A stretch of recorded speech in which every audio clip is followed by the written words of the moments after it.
Polda Jawa Barat menjelaskan perkembangan terkini mengenai pengusutan kasus pembunuhan Vina dan Eki di Cirebon pada 2016.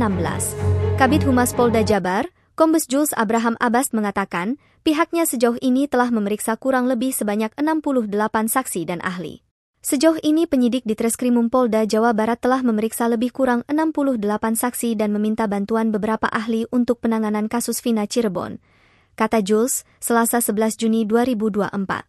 Jules mengungkapkan bahwa berkas perkara kasus pembunuhan Vina dan Eki akan segera dilimpahkan ke Kejaksaan Tinggi Jabar. Berkas perkara tersangka Pegi Setiawan diperkirakan dan diharapkan bisa rampung pekan depan. Pria berpangkat 3 melati itu mengatakan, saat ini pihaknya terus maraton untuk melakukan pemeriksaan terhadap sejumlah saksi. Kami upayakan secepatnya. Mohon doanya dalam minggu depan berkas dapat kami sampaikan ke rekan Jaksa Penuntut Umum di Kejati, ujar Jules, Selasa, dikutip dari tribunjabar.id.